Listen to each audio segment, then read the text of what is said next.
Saya juga hadir di tempat itu dan mendengarkan dengan seksama pidato Presiden. Presiden menyatakan bahwa beliau tidak sedang mengajak kita untuk membenci asing, tapi beliau juga menekankan bahwa jangan gadaikan kepentingan nasional kita, jangan gadaikan persatuan kita, jangan gadaikan kedaulatan nasional kita, ya, untuk kepentingan-kepentingan lain, apalagi kepentingan-kepentingan orang yang ada di luar negara kita. Pemerintah juga menyadari bahwa selama ini banyak sekali NGO yang juga punya peran besar di negara kita, yang punya peran dalam pendidikan, yang punya peran dalam isu-isu sosial, isu-isu toleransi, isu-isu kemanusiaan. Banyak juga lembaga-lembaga swadaya masyarakat yang punya kepedulian terhadap isu-isu itu. Yang ditekankan oleh Bapak Presiden bukan seluruh LSM, bukan LSM secara keseluruhan, tapi kelompok-kelompok yang selama ini merongrong persatuan, kelompok-kelompok yang selama ini mendiskreditkan pemerintah dengan menyebarkan isu-isu yang tidak benar, ya, kelompok-kelompok yang mungkin selama ini juga diindikasikan mengadu domba, memecah belah persatuan kita. Sebagai presiden tentu beliau punya informasi yang lengkap, punya informasi yang bisa dipercaya. Siapa-siapa saja kelompok-kelompok, baik itu individu, baik itu berorganisasi, bahkan mungkin mengatasnamakan lembaga swadaya masyarakat yang memerankan peran ini. Dan dalam sejarah kita, ya, Bapak Presiden juga mengalami banyak sekali perjalanan sejarah. Beliau paham betul bahwa dalam banyak kejadian-kejadian di Republik kita ini tidak terlepas dari intervensi asing. Ya, dalam berbagai perubahan besar yang terjadi di Republik kita itu tidak terlepas dari intervensi asing. Jadi ada batasannya. Batasannya adalah organisasi-organisasi tertentu yang memang tampak dengan jelas kemudian selalu mendiskreditkan bangsa kita, mendiskreditkan pemerintah, atau mencemooh usaha-usaha kemajuan yang ingin kita lakukan, atau mencoba membatalkan, ingin program-program prioritas pemerintah dibatalkan saja, tidak dilanjutkan, jadi yang seperti itu. Itu yang dimasukkan oleh Presiden, jadi tidak dipukul rata secara umum. Sama kayak kita bicara premanisme kan. Premanisme itu ada yang bergabung di ormas, tapi tidak ormas secara umum. Yang dikejar dan ingin diberantas oleh pemerintah adalah tindakan premanismenya, baik dia individu, berkelompok maupun berorganisasi. Kira-kira kayak gitu. Kalau 16 mas soal itu masih soal NGO asing, masih soal pihak asing yang mengintervensi NGO itu, tapi kan kita tahu selama ini NGO itu adalah bagian dari masyarakat sipil yang berperan mengawal demokrasi gitu. Apakah tidak khawatir pihak istana dengan pernyataan kemarin itu akan berakibat pada pelemahan pengawasan masyarakat sipil terhadap jalannya demokrasi dan jalannya negara gitu? Sekarang merasa dilemahkan nggak? Teman-teman tetap bisa bersuara kan? Para teman-teman yang memang punya kepedulian terhadap kemajuan bangsa tetap bisa bersuara kok. Teman-teman yang mau menulis dengan kritis tetap bisa kok. Teman-teman teman-teman wartawan yang ada program pemerintah yang ada masalah tetap tulis nggak apa-apa. Jadi ini tidak ada kaitannya dengan itu. Bapak Prabowo, Bapak Presiden itu menekankan soal persatuan, kedaulatan, ya. Ini yang kita perlukan untuk mencapai Indonesia Emas. Tidak ada negara yang bisa mencapai era keemasan, era kemajuan, melompat jadi negara maju kalau elit-elitnya bertengkar, kalau masyarakatnya tidak punya kepercayaan kepada pemerintah, begitu juga sebaliknya. Jadi ini yang beliau sedang bicara soal persatuan. Persatuan itu bukan berarti nggak boleh kritik, enggak. Kritik boleh, tapi kalau sudah adu domba, menyebar fitnah, melempar kebencian, setiap hari memproduksi informasi yang tidak benar, menyebar-nyebarkan informasi yang tidak benar, apalagi atas nama organisasi, kadang-kadang mengatasnamakan organisasi internasional, kadang-kadang mengatasnamakan organisasi yang selama ini punya kaitan dengan lembaga-lembaga yang di luar. Nah, ini yang beliau tekankan. Jadi soal kebebasan bicara hari ini kita semua bebas berbicara kok. Media sosial nggak ada yang di-ban, nggak ada yang direstriksi macam-macam. Semua orang, baik dia paham nggak paham, hari ini juga masih bebas berbicara. Jadi kontrol publik justru bukan lagi kuat. Kontrol publik hari ini luar biasa kuat terhadap pemerintah. Jadi bangun pagi aja orang udah bisa komentar kok. Dia belum baca kebijakannya secara utuh pun sekarang udah bisa komentar kok gitu. Dia belum memahami ada apa sebenarnya ini, dia udah bisa komentar kok gitu. Jadi jangan khawatir soal kontrol publik tadi. Pertanyaan kedua, siapa yang mewakili lagi, siapa? Kenapa soal COVID-19 coba? Ada lagi nih mas 7 kasus ditemukan COVID. Nah kemarin juga ya ternyata itu sudah mengeluarkan edaran peningkatan pengawasan kewaspadaan terhadap COVID. Kalau dari pemerintah sendiri apa akan meningkatkan pengawasan atau bagaimana mas?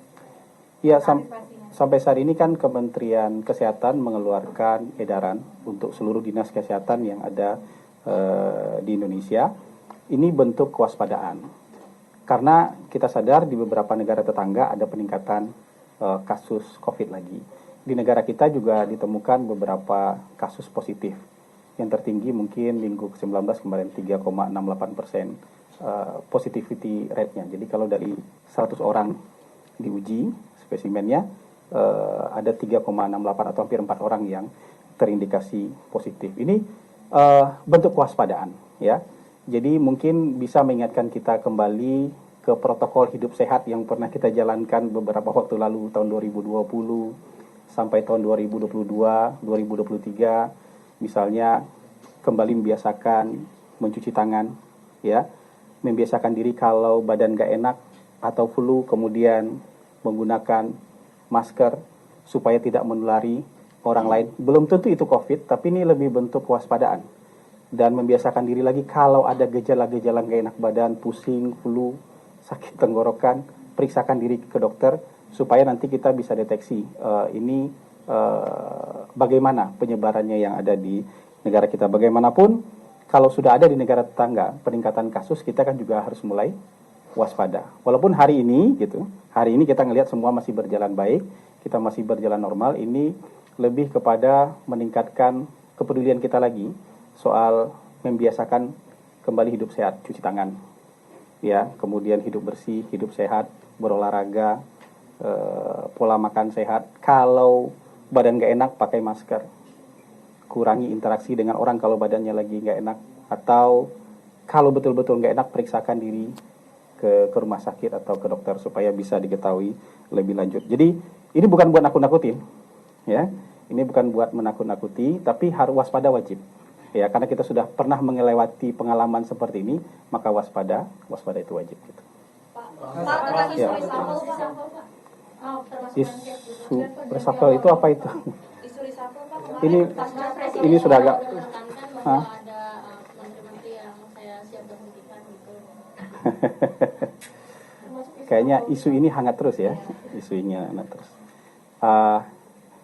Lagi-lagi saya mau menyampaikan kepada teman-teman, semua informasi yang beredar di luar tentu sifatnya masih spekulasi, ya kan?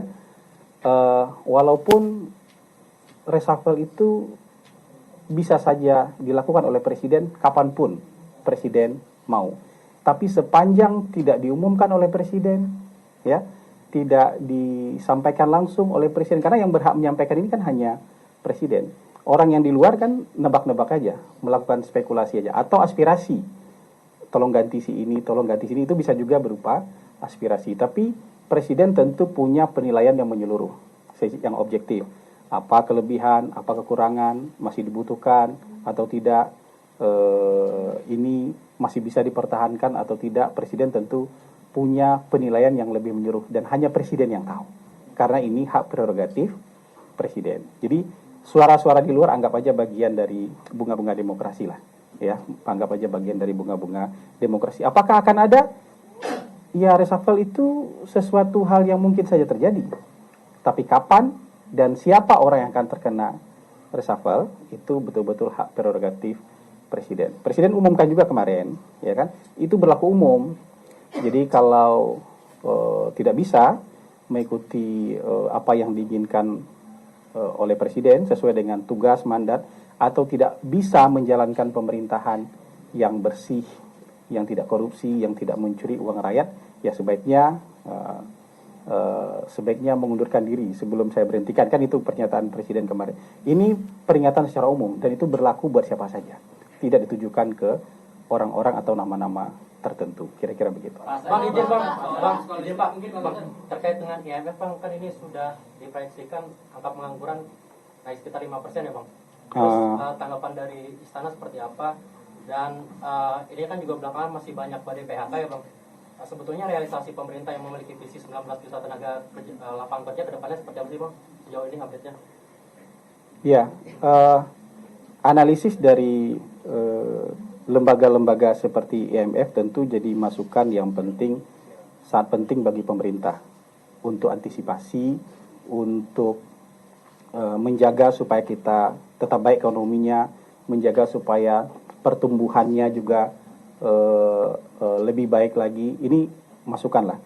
Tapi teman-teman, kalau kita lihat, saya cek sebentar ya, apakah saya punya data. Mungkin ada sedikit data yang bisa disampaikan. Kalau menurut data dari BPS terbaru, angka pengangguran terbuka justru turun. Ya, bulan ini, sampai bulan ini justru angka pengangguran terbuka itu turun dari 4,8 ke 4,7, 4,82 ke 4,76. Itu artinya angka pengangguran, orang-orang yang benar-benar nganggur ini, itu turun. Angka pekerja penuh waktu, kayak kalian ini, pekerja penuh waktu itu naik. Angka pekerja penuh waktu itu naik dari 65,6 jadi 66,2, hampir 1%. Ini kan kita bicara data ya, biar kita dapat gambaran yang lebih utuh. Yang setengah pengangguran itu juga turun dari 8,5 menjadi 8%. Jadi ada indikator-indikator yang menunjukkan bahwa memang terjadi pemutusan hubungan kerja, tapi penciptaan lapangan kerja baru juga terjadi dan itu lebih banyak. Memang pengangguran absolut nih, pengangguran absolut itu kira-kira ada tambahan sekitar 83.000 orang.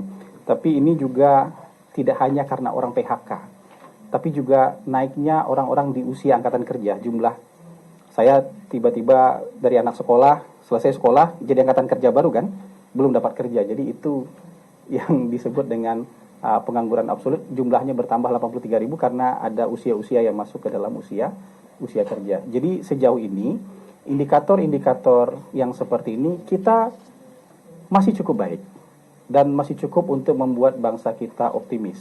Dan ke depan tentu pemerintah akan mengeluarkan berbagai kebijakan-kebijakan. Kemarin juga sudah diumumkan stimulus sehingga nanti perekonomian bisa jauh lebih bergerak lagi sehingga ekonomi kita bisa lebih baik lagi. Ingat, pembangunan, kemajuan ekonomi negara kita juga harus ditaruh dalam konteks ekonomi global. Ya kan? Ada konflik, ada perang. Kemarin perang itu agak-agak mendekat ke kita. Pasti terganggu supply chain dunia. Ada perang tarif. Pasti terganggu tuh perdagangan dunia. Itu juga punya impact terhadap bangsa kita. Tapi di tengah-tengah istilah yang disebutkan orang sering itu ketidakpastian global jadi kata-kata mantra hari ini, kita masih tumbuh cukup baik. Kita masih tumbuh hampir 5%. Sementara negara-negara lain mungkin hanya 1-2% atau bahkan masih minus. Jadi kita punya amunisi lebih dari cukup untuk tetap optimis, ya. Belum bisa puas kita tentu, tapi kita punya amunisi yang lebih dari cukup untuk tetap optimis sebagai sebuah bangsa. Kira-kira kayak gitu.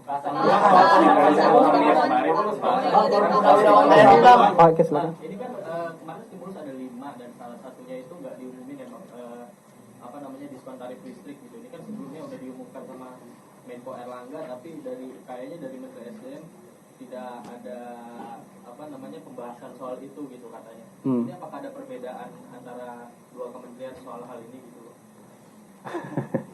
Ini lebih baik nanti dikonfirmasi ke kedua kementerian yang bersangkutan. Tapi kami ingin sampaikan kepada teman-teman di sini bahwa kemarin itu keputusan pemerintah.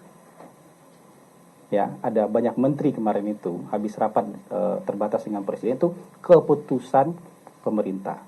Pemerintah bukan mengeluarkan satu stimulus, tapi mengeluarkan 5 stimulus. Jadi bukan satu yang dikeluarkan oleh pemerintah kemarin stimulusnya, tapi 5. 5 stimulus ini diharapkan penyebarannya bisa lebih merata. Peningkatan daya dongkrak, peningkatan daya belinya diharapkan bisa jauh lebih luas. Dan perputaran ekonominya diharapkan jauh lebih terasa. Misalnya soal, ini kan kita masuk musim liburan, anak sekolah. Pemerintah mengeluarkan stimulus diskon, angkutan udara, angkutan laut, kereta api, ya kan? Itu diharapkan bisa menjangkau 10 juta orang diskon-diskon ini. Kalau orang berpergian dengan menggunakan dan memanfaatkan diskon ini, kan perekonomian akan bergerak. Tempat wisata bergerak, jual beli terjadi, ya kan? Jasa-jasa juga ada kliennya, hotel ada kliennya. Ini 10 juta orang bisa diharapkan memanfaatkan stimulus ini. Ada bantuan subsidi upah 300.000 per bulan selama 2 bulan. Ini mungkin 17,3 juta orang plus 565.000 guru-guru honorer. Ini daya beli naik nih sebesar 300.000, ya kan? Per bulan orang bisa daya belinya kan. Jadi konsumsi bisa terdorong. Ada tambahan penebalan kartu sembako 200.000 orang per keluarga, 200.000 rupiah per keluarga, plus bantuan beras 10 kg. Diharapkan ini juga membantu daya beli nih, 200.000 per rumah tangga, ada daya beli segini, ya, dia kemudian konsumsinya meningkat selama 2 bulan ke depan, perputaran ekonomi juga besar. Jadi 5 stimulus ini dirancang oleh pemerintah untuk hasilnya lebih baik, untuk mendongkrak perekonomian kita. Dan total stimulus yang diberikan oleh pemerintah kan nggak main-main jumlahnya. Totalnya sejumlah 24,4 triliun. Ini akan beredar di masyarakat dan akan jadi daya beli nih. Jadi ekonomi juga akan berputar nih. Orang yang dagang akan ada pembeli. Orang yang punya jasa akan punya klien. Ya, orang yang punya tempat wisata akan ada pengunjung. Ya. Pengelola transportasi akan punya penumpang. Orang yang ingin liburan terbantu kenapa? Tiketnya diskon. Jadi ada perputaran ekonomi. Jadi pemerintah lebih berhitung bahwa secara teknis yang paling mungkin dalam 2 bulan ke depan, termasuk soal data dan persiapan teknisnya 5 paket stimulus ini. Dan ingat, bukan 1 loh yang dikeluarkan oleh pemerintah, tapi 5. Kira-kira begitu. Satu lagi siapa? Besar siapa ya? Bahasan di MK ada forum purnawirawan prajurit TNI, Bang. Coba. Jadi di MK ada yang menggugat soal rangkap jabatan wakil menteri. Itu penggugat bilang ada sekitar 20 wakil menteri yang rangkap jabatan sebagai komisaris. Nah, ini menurut mereka itu melanggar pertimbangan putusan MK nomor 80 tahun 2019. Yaitu isinya menteri dan wakil menteri dilarang untuk rangkap jabatan. Nah, ini juga ada potensi untuk konflik kepentingan. Bagaimana Pak Hasan menanggapi itu? Nah, yang kedua, Pak Hasan, waktu Hari Pancasila kemarin kami dapat info bahwa Ibu Megawati itu tidak melirik dan tidak mengajak ngobrol Wapres Gibran. Nah, itu dari Bapak bagaimana sebenarnya interaksi di antara mereka? Saya jawab pertanyaan nomor 1 aja. Nomor 2 lebih ke gosip aja. Jadi kita tidak bergosip kali ini ya. Yang jelas sampai hari ini di putusan MK nomor 80 tahun 2019 tidak ada bunyi putusan yang melarang itu. Itu clear. Di pertimbangan ada kata-kata yang seperti itu, tapi dalam putusan tidak ada. Jadi apa yang dilakukan hari ini tidak melanggar putusan MK, tidak menyelisihi putusan MK. Kalau ada yang menggugat silakan. Maksudnya itu kan hak konstitusional warga. Tapi hari ini per keputusan itu dibuat minggu kemarin ya. Per keputusan itu dibuat itu tidak melanggar aturan apapun. Jadi kalau anggota kabinet kepala PCO nggak boleh memang, menteri sekretaris negara nggak boleh memang, tapi wakilnya itu dibolehkan secara aturan karena dalam putusan nomor 80 tahun 2019 itu tidak ada pernyataan bahwa wakil menteri tidak boleh merangkap jabatan. Kira-kira seperti itu, teman-teman. Terima kasih banyak ya. Terima kasih banyak.